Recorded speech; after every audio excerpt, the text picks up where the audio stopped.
Salespeople who want to build relationships with executives must enter the picture early in the buying cycle, because this is when 80% of executives, usually or always, become involved in significant purchase decisions. The executive's motivation at this early stage is to understand current business issues, to decide if their business needs to change, and if so, decide if they can handle that change internally or if they need to turn to suppliers for help. At that point, they establish project objectives and set the overall project strategy to deal with what might be termed a breakthrough initiative. Something that is critical to the company's success because of significant payback from its implementation or serious consequences if action is delayed or not taken. According to one executive from the office furniture industry, I get involved in the what and why, not so much the how. At the beginning, I put in a lot of personal time making sure the project's on the right track and moving in the right direction. I'm planning now for how my business will look 10 years from now. It's difficult to forecast on our own, so we depend on the ideas of suppliers and partners in the same industry, in the belief that separately we might be wrong, but together we're probably right. Vendors who can't engage in that forward thinking don't get off the ground with me. in the 3 global studies that built the research base for selling to the C-suite, comments regarding how executives get involved in the early phase of the buying cycle were consistent. In fact, 80% of executives get involved early in their buyer's journey to prioritize projects and set the vision. During the middle phase of the buying cycle, executives tend to reduce their involvement. They delegate decisions to subordinates or committees. Executives say that once a clear vision is set, it's time to empower the people below them. Once we've defined the parameters, my tendency is to get out of the way. Most executives never or only occasionally involve themselves at the middle stage. However, all 3 research studies confirmed that executives get involved with their internal staff once again late in the buying cycle to evaluate if the shortlisted vendors can really deliver the original vision, and then, after a supplier is chosen, to measure the results of their implementation. They also told us that the closer you get to the contract being awarded, the less likely they are to supersede the recommendations of the evaluation team. The purchasing decision has usually already been made in their minds, if not on paper. Now, do you see the problem here?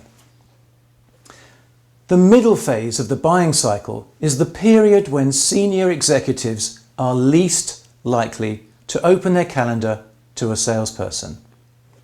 But this is when most invitations to quote and submit proposals are sent to salespeople.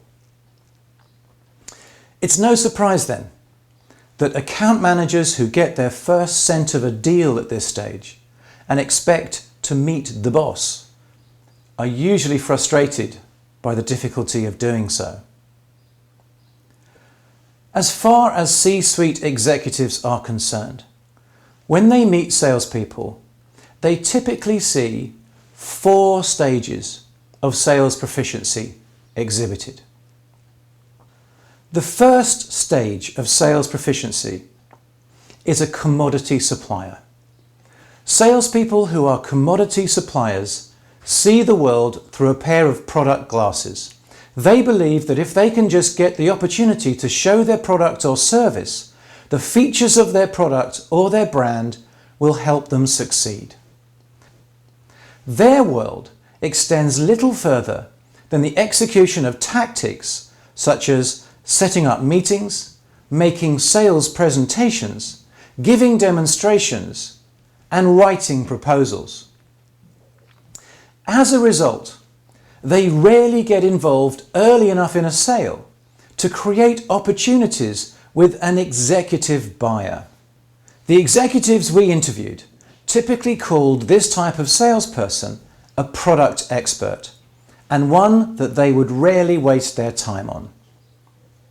In fact, one said, "If all someone can do is talk features, functions and benefits, then he's going to turn me off pretty fast." And another complained, "At the end of these meetings, I feel like I was interrupted and that they wasted my time." Salespeople typically only get one shot at impressing an executive, and commodity suppliers seldom score a second appointment. However, the tactics you can implement at this point are worth mentioning. To demonstrate some level of follow-through that might impress the executive, you should do two things to try to secure another meeting with them. Namely, number one, ask the executive for an introduction to the appropriate lower level person. And two, ask the executive for a follow-on meeting to review the results. The second stage of sales proficiency is called the emerging resource. A salesperson who is an emerging resource might get involved in a company's decision process after being tested as a commodity supplier for some time, typically at an operations or middle management level. Now, these people have earned their spurs at the lower level and won the right to do more work as a result of their track record. Becoming an emerging resource is where you sell your value beyond pure product to other services and resources that you bring to the relationship. Once they are convinced of this value, customers grant the emerging resource the type of contract that keeps competitors out of an account and widens the specific license to hunt for a specified term in return for preferential pricing or service. The third stage of sales proficiency is the problem solver.